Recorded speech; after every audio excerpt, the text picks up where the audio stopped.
No dia 9 de setembro de 2025, nosso grupo do Laboratório Extensionista 1, composto pela Moana Monteiro, Mirella Barazetti e Mariana Zanetti, realizou uma visita ao Caminho do Vinho para conhecer os seus empreendimentos, suas histórias, verificar as formas de gestão desses empreendimentos, as estratégias desenvolvidas por eles, entender os seus impactos e as novas perspectivas alinhando a teoria e a prática no Caminho do Vinho. Nós visitamos o empreendimento Floricultura em Cantos do Jardim, que é localizada no Caminho do Vinho em São José dos Pinhais e iniciou no ano de 2012, como um desdobramento da história familiar da Dona Irene. Antes disso, em 2001, a família já havia aberto no Caminho do Vinho o Café Colonial Casarão, muito conhecido na região, e acima desse café havia um espaço livre, sem uso definido. E como sempre foi apaixonada por plantas, Dona Irene sonhava em abrir uma floricultura, mesmo sem ter o apoio da família, que considerava essa ideia desnecessária. Para dar início a esse projeto, ela e o irmão compraram uma chácara onde começaram a produzir cactos e suculentas. Inicialmente, Dona Irene cultivava um pouco de tudo em casa e em estufas. E o espaço da chácara, porém, ficava muito distante do café colonial. E logo perceberam que seria melhor aproveitar a área junto ao Café Colonial, onde já havia um fluxo de visitantes. Assim, a floricultura em Cantos do Jardim foi instalada ali, próxima ao casarão. A trajetória da família no Caminho do Vinho remonta a 1999, quando a prefeitura aproveitou a tradição local de produção de vinho para fomentar o turismo rural. Os moradores, em geral descendentes de imigrantes, cultivavam as uvas e produziam vinho em pequena escala, vendendo diretamente em suas propriedades. Com o tempo, uma praga atacou as raízes das videiras. Essa praga se chamava pérola e inviabilizou boa parte da produção de vinho. Muitos produtores desistiram ou mudaram de terreno, e a continuidade do vinho na região passou a depender de parcerias. Hoje, a uva costuma vir de outros locais e é vinificada ali. A família da Dona Irene, que já possuía terras e havia mantido uma leiteria por um tempo, também fez parte desse processo de transformação econômica no Caminho do Vinho e na cidade de São José dos Pinhais. Ao longo dos anos, o espaço que atualmente é a floricultura em Cantos do Jardim passou por diversas ideias de uso. Chegaram a considerar um salão de festas, tiveram um projeto que foi aprovado, mas o investimento previsto era cerca de R$70 mil. Devido ao alto valor, eles optaram por não seguir com esse projeto. Durante esse período, o terreno ficou cerca de 4 anos fechado. O antigo telhado que antes tinha sido removido e até as vacas que ainda estavam no terreno e tinham um cheiro forte foram levadas para um outro local. Foi nesse contexto que a Dona Irene decidiu finalmente investir na sua floricultura, mesmo quando suas sócias originais recuaram diante da expectativa de retorno financeiro baixo. Ela seguiu sozinha e consolidou o negócio da sua família.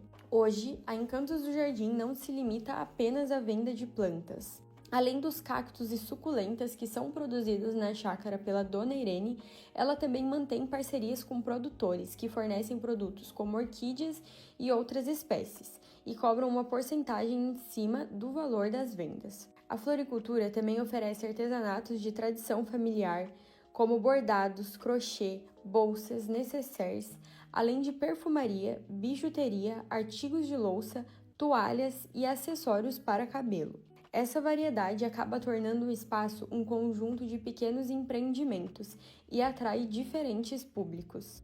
A equipe da floricultura conta com 2 funcionárias que trabalham nos finais de semana, que são os dias em que a casa abre, aos sábados, domingos e também nos feriados. Essas funcionárias ficam responsáveis pelas partes de vendas, fechamento de caixa e repasse das informações, enquanto a Dona Irene se encarrega do contato com os fornecedores e da reposição das mercadorias. Na chácara em que a Dona Irene produz os seus cactos e suculentas, um casal de caseiros auxilia na produção das plantas e chamam reforços quando é necessário. A distância da cidade dificulta que o empreendimento mantenha uma retenção de talentos, pois o trabalho é concentrado apenas em 3 dias na semana. Por isso, é necessário que o empreendimento ofereça bons salários para que eles consigam manter a sua equipe. A maioria das funcionárias atuais da Dona Irene trabalha em outros lugares durante a semana e aos finais de semana vai até a floricultura para auxiliar. Um outro desafio que também é enfrentado pela floricultura é a sazonalidade que influencia o negócio. No inverno, por exemplo, o movimento do café aumenta muito, pois o inverno remete a um café, mas a geada costuma danificar os jardins dos clientes e eles param de comprar nesse período. Primavera, então, que se eleva a demanda por plantas para reposição, já que no verão todos querem ter um jardim mais florido. Mas no verão, o café já tem um público menor, mas a procura por orquídeas e plantas ornamentais acaba crescendo. Antigamente, a floricultura ela era muito dependente do movimento do café do casarão, mas com o tempo ela se tornou menos dependente e consegue se sustentar mesmo de forma autônoma, embora a presença do casarão continue a atrair muitos visitantes que acabam comprando algo ao passar pelo local. Muitos visitantes que estão no café falam que vão dar apenas uma passadinha na floricultura e acabam levando algum produto. A dona Irene, que tem formação em biologia e magistério e deu aula por muitos anos, mas hoje já é aposentada, preza por manter um negócio em um ritmo que traga prazer e não apenas o lucro. Por isso, ela acaba optando por não vender online, avaliando que a gestão digital exigiria mais esforço do que ela deseja ter no momento. Ela mesma cuida da curadoria de todos os produtos, viaja até São Paulo para escolher pessoalmente as peças e plantas a preços competitivos. Para ela, atualmente, a prioridade é manter a floricultura como um espaço acolhedor, de um trabalho prazeroso e sustentável, que valorize tanto as plantas quanto o artesanato familiar. Assim, a Encantos do Jardim consolidou-se ao longo de mais de uma década como um ponto de referência no caminho do vinho, resultando da perseverança de Dona Irene, de seus familiares, do espaço que une a natureza, a tradição e o artesanato, e mantém vivo o espírito de empreendedorismo que transformou a história de toda a região.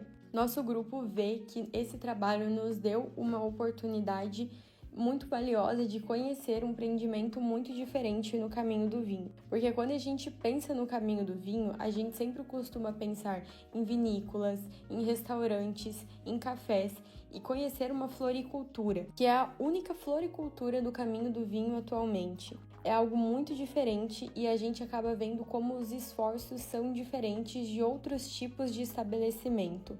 A gente compreendeu os desafios que a dona Irene passa e a gente conseguiu ver a sua luta para conseguir manter a floricultura no caminho do vinho. Mesmo muitas pessoas não apoiando a ideia da dona Irene, até mesmo seus familiares, falando que não daria bons retornos, a dona Irene insistiu em manter a floricultura no caminho do vinho e atualmente tem um trabalho que ela gosta muito, que é com o cuidado das plantas. Então foi uma excelente oportunidade para o nosso grupo, para nós conhecermos esse empreendimento, para nós conhecermos a história dele e junto à história também do café da família, e ficar como é a gestão desse empreendimento com a dona Irene, todas as estratégias que ela usou, de não vender apenas as plantas, mas também focar em artesanato familiar, que vem direto do produtor, e entender o impacto que tudo isso tem na floricultura, todas as escolhas que ela faz e também as novas perspectivas que ela tem para o caminho do vinho e para a sua floricultura.